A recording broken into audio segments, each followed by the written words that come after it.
Greetings, I am Erin Patton, metaphysical master in a millennial age, and it is my life's purpose to guide you and organizations along an enlightened path.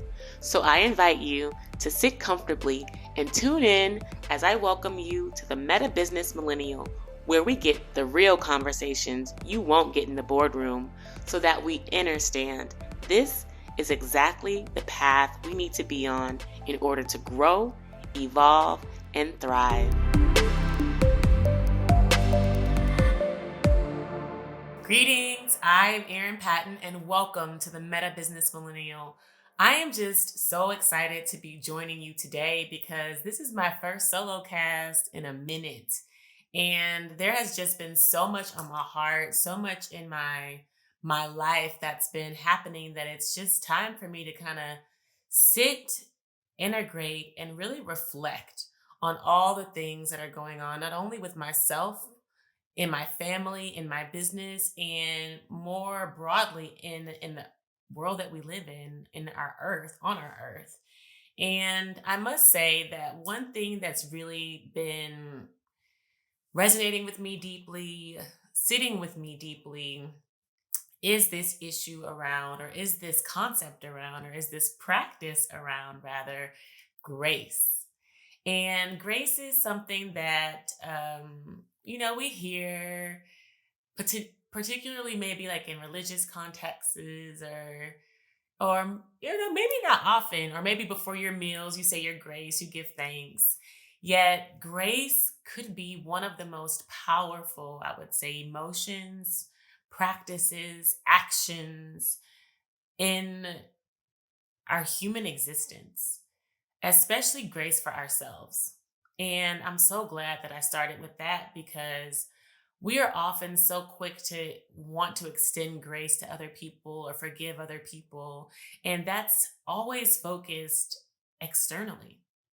And we have to understand that when we're on this path, the focus is about the self. Okay? Let's start with that because I was, already in my mind thinking about all the things of grace extending outward. But when I started to kind of channel and really connect deeply to myself, the grace first starts here. And I always have to give context, and I love to do this too with my podcast guests in talking about our own personal experiences. And for me, I grew up in a very controlling, um, you know, uh, sheltered, very almost like driven household. And for me, that grace didn't really exist because there was always a push, of almost a force to go harder, do better, make better grades, do more things, have more activities, almost as like a distraction. And I talk about this a lot with my peers and just in general around busyness being a trauma response and doing things all the time, keeping ourselves occupied, not resting, not sleeping. We sleep when we do, we grind, we can't stop, we won't stop.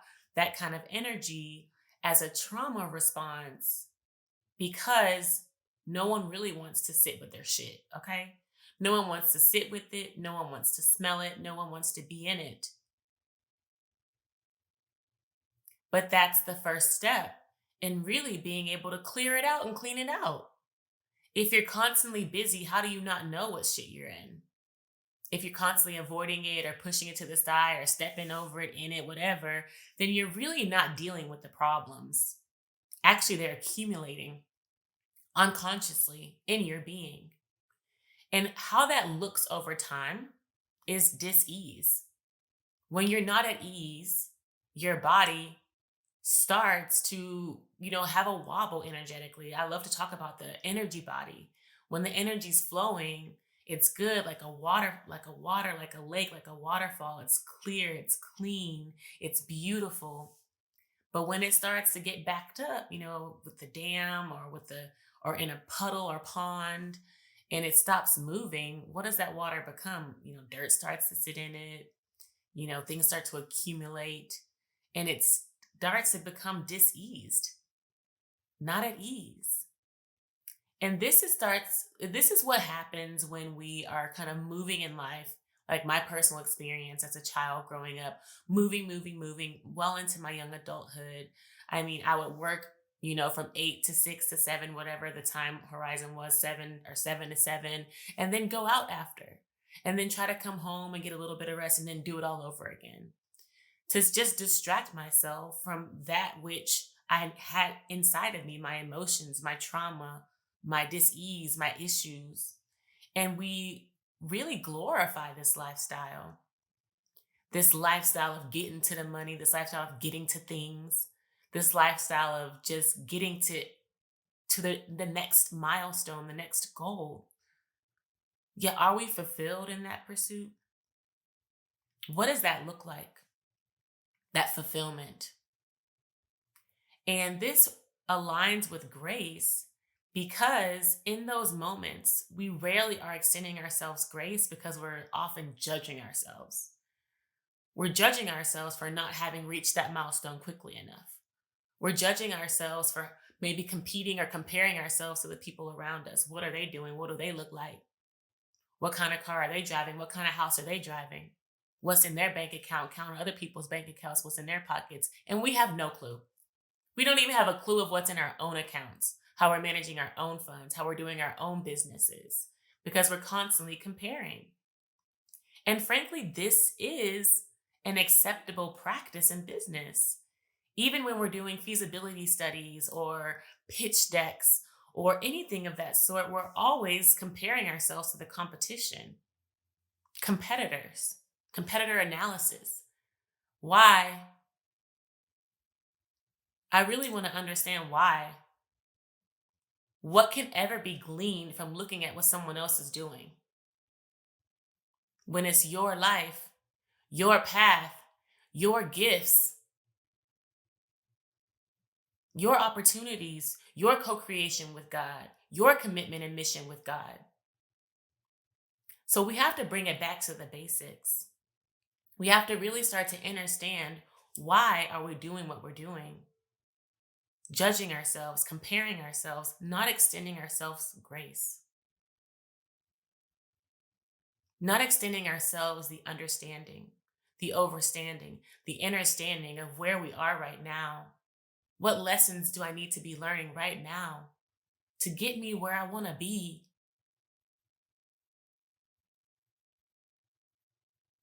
And this resonates so deeply with me because this was so much of my life path. So much of my life path was looking at others and determining my success based on them. What a sad and painful existence to not honor myself, not honor my own gifts, not honor my own blessings, the money I have in my own bank account, what I can do for myself, my accountability. No grace for self. So it starts fundamentally with that grace for yourself before you could even try to extend it to somebody else. And that goes with anything and everything. If we don't have whatever that emotion is, that love for self, that compassion for self, the empathy for self, the knowing of who we are, then it's absolutely impossible to expect that we can do that for other people, and vice versa. Which kind of leads me to the next part of what grace can be and feel like, or doesn't feel like, or ain't is. And that's getting grace from other people. When we're walking in our path, when we're walking in our divine purpose, when we are supporting humanity, when we are supporting our family, when we are doing good in our jobs, when we are doing great in our careers, this can be triggers for outside people who are not doing those things successfully.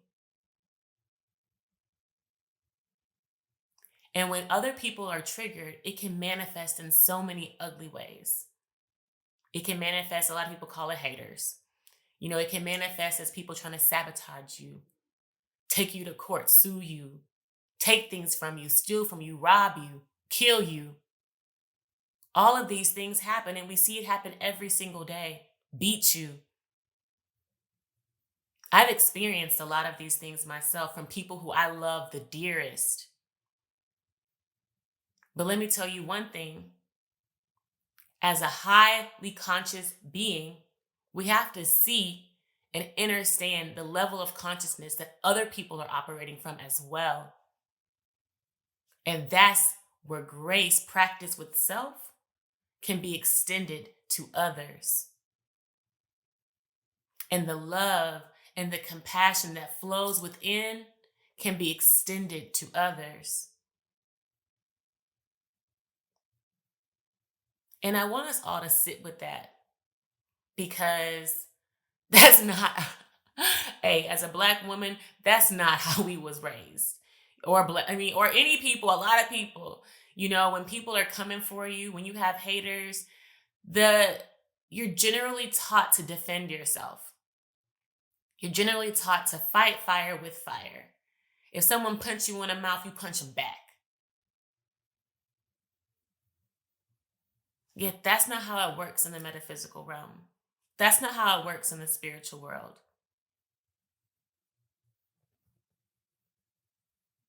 First, it starts with seeing people for who they are and where they are consciously. Understanding that, yeah, people may, be at a preschool level, but still we have to handle these situations with grace. And that's coming to a higher level. Michelle Obama said it all the time. A lot of people repeat it. They go low, we go high. And that is exactly the process. You see how the attacks are coming. You see how the hate is coming to you. Yet you have to transmute that energy. As alchemists, as metaphysicians, as spiritualists, as beings of God, of divine light, of conscious light, we transmute that energy and we go high.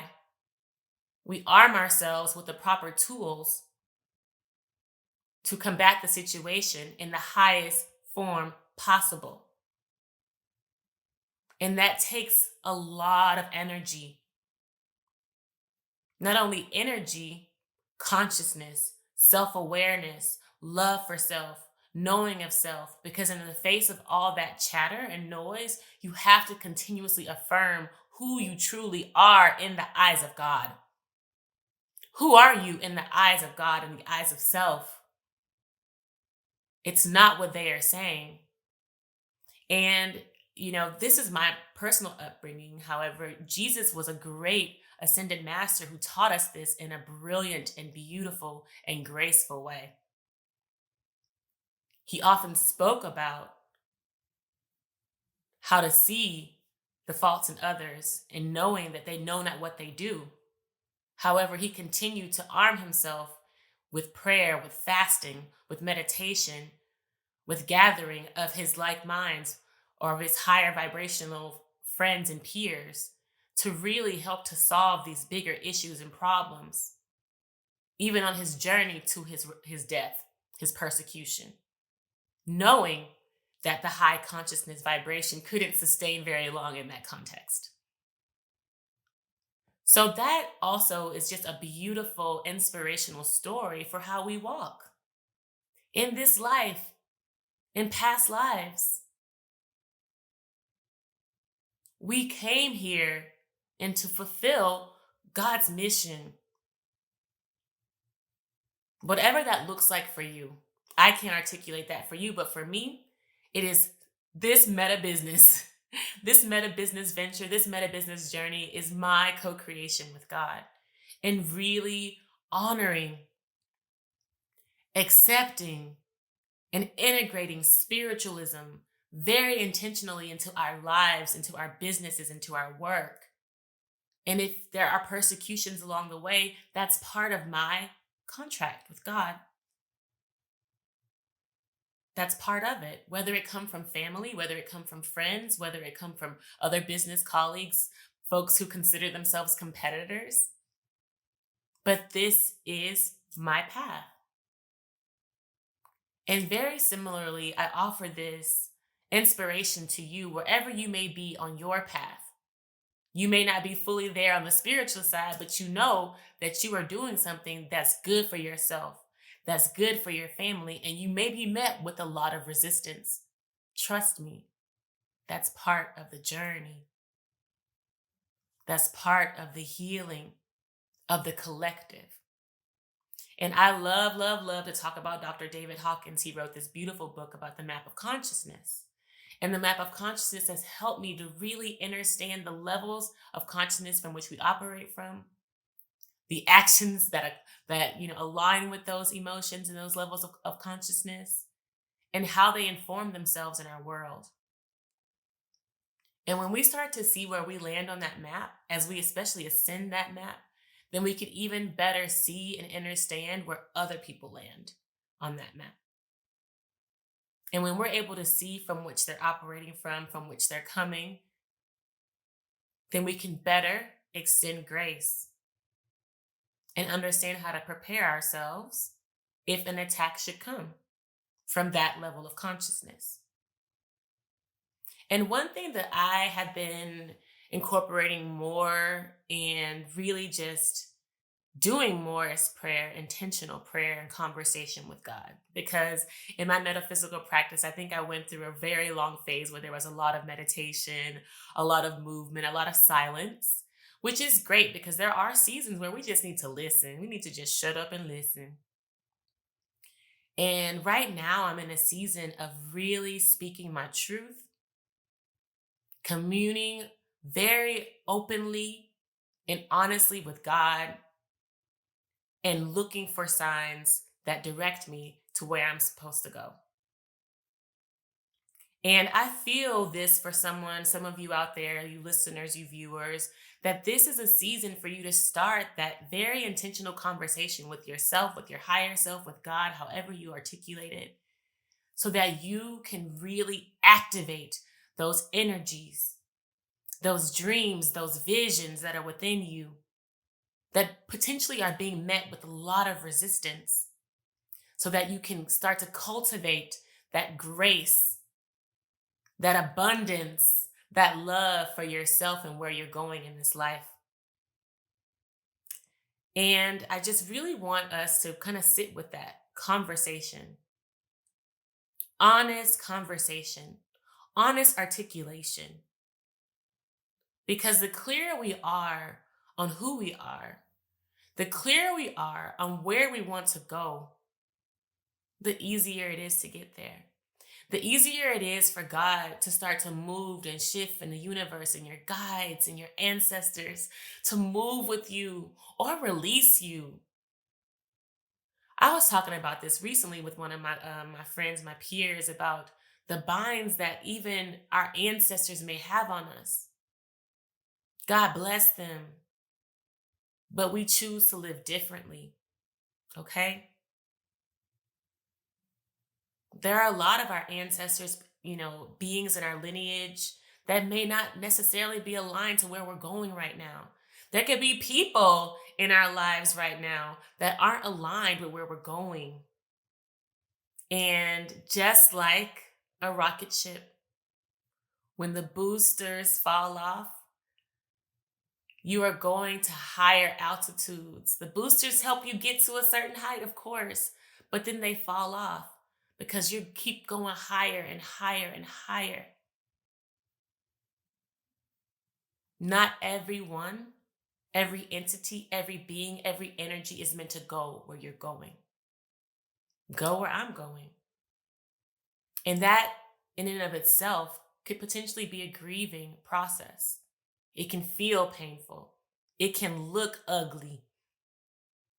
It can look so ugly. But when you're looking at a rocket ship going up in the air and boosters flying off, you're seeing smoke, you're seeing fire, you're worried things might blow up. And it has. Yet,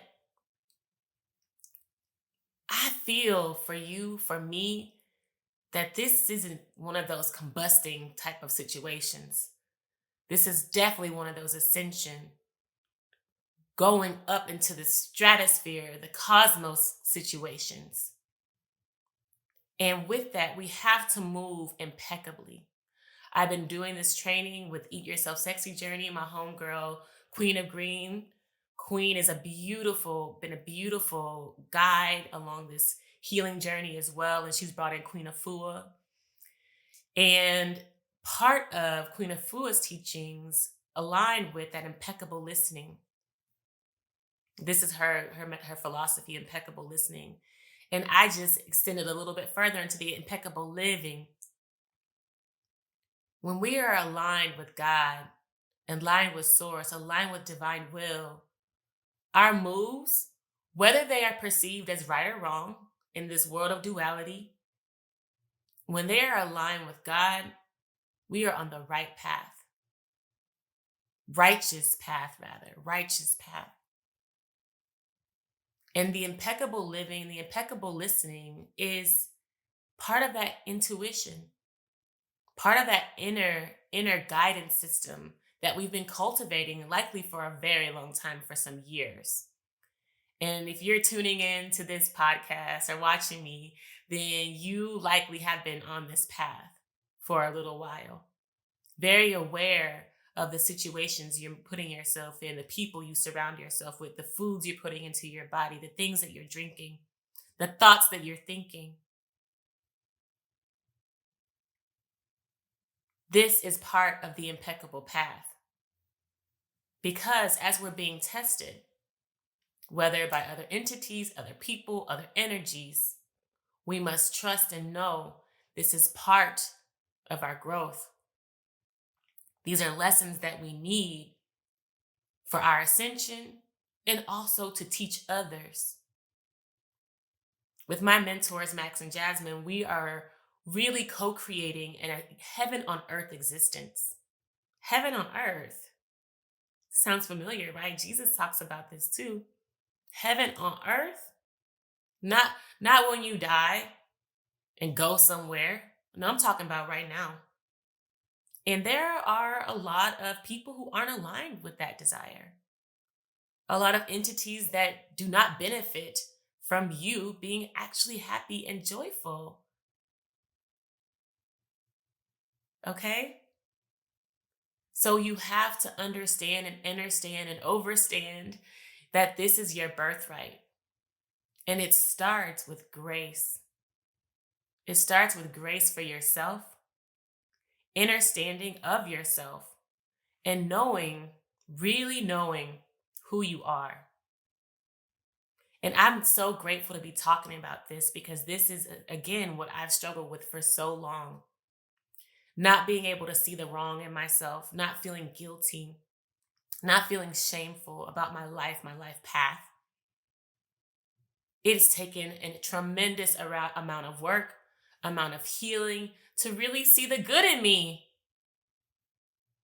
Okay? The power in me. Knowing who I am, why I came here, my mission. 30 plus years. I get emotional feeling into that. And I talk to my friends, I talk to my sister, I talk to my brothers, and so many of us, I'm feeling it because it's collective. We feel this way.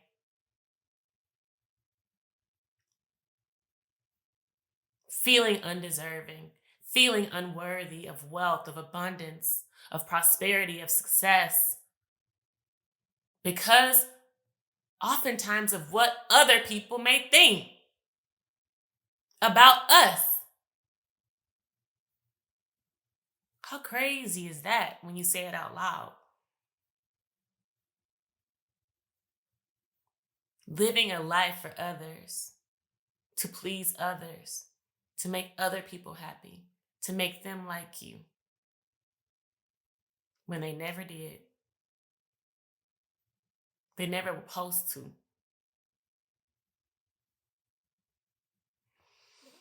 And that's the truth of it. That's the truth of it. They never were supposed to. Because this journey is about you, not them. This journey is about me, not them. And so our choices, our decisions, our obligations are to ourself, not them. And I have to sit with that. We all need to sit with that because these changes are micro changes.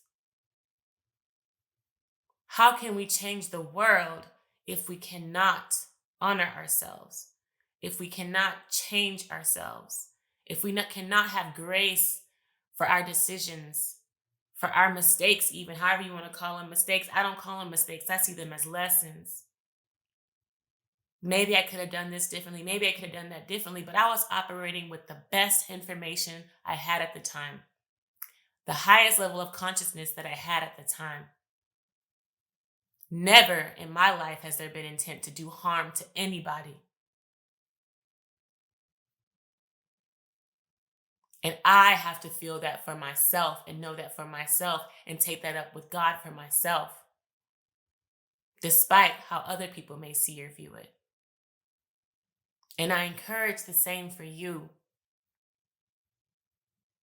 No matter what you may be experiencing in your life, you have to know and trust in yourself, your decisions, your choices, and really have that grace that you are making the best decisions, the highest decisions possible for yourself in this moment in time.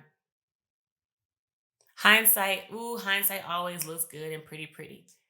You can go back and say, I could have did it this way, that way, that way, that way. But when you are going through it, you are literally moving with the highest level of knowledge that you have, so that you are able to move and make those lessons and grow from it. The goal here, the intention here rather, for this life path is soul growth. I'm not here for the stagnation. I'm not here for the status quo. I'm here to push to the limits, be on the leading edge, experience the most amazing experiences possible. I can't do that looking and being like everybody else and doing what everybody else is doing. Neither can you. So that inner listening, that inner guidance requires impeccable living, impeccable listening, because your instructions are coming from within, connected to God, connected to source. And so I really hope this is deeply starting to resonate with you, because it's really coming from my heart. It's coming from experiences, from pain, from trauma. It's coming from all these different places, from love, from joy, from compassion, so that we can really integrate all of these experiences, integrate all of these knowings to really truly serve our soul growth, because our soul is connected to all of humanity, all of the universe, rather. But for right now, it's really important to focus on humanity. This is why we came to Earth. Divine beings in this human form, divine beings in this woman body, rather, divine beings in a man body. We are woman and man, creations of God, children of God, man and woman. We came here to live out God's will, God's purpose. In order to do that, we must have grace. The same grace that God has for us, the same compassion that God has for us, the same empathy that God has for us. And when we don't have that, we're doing ourselves the greatest disservice. And we are doing our friends, our families, our businesses the same disservice. So we must intentionally focus on cultivating that grace for ourselves, that forgiveness for ourselves, that love for ourselves, so that we can continue to move energetically with high energy, with high purpose, with high intention, with our heads high, our backs straight, our skin glowing, our smiles bright, our clothes beautiful, our walk graceful, Okay? We want to be moving and breathing on this earth as the gods and goddesses that we are, our birthright.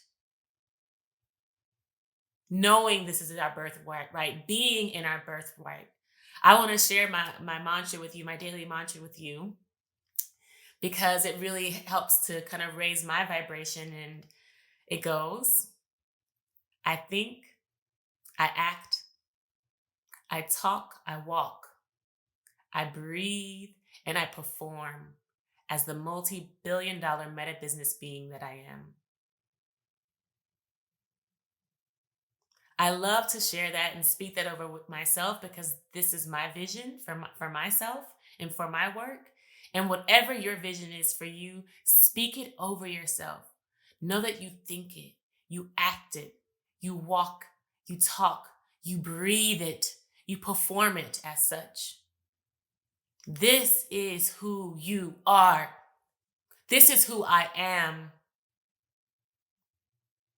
And no one, nothing, no legal system, no legal society, no corporation can take this from me, my God given right as a woman to be this. And I hope this sits well with you. I hope this resonates deeply with you. I hope this inspires you to take inspired action for yourself in love and grace, in honor and compassion, because you deserve it. If no one else does, you do.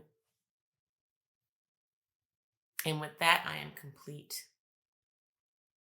And I thank you so, so much for joining me on this meta business millennial journey.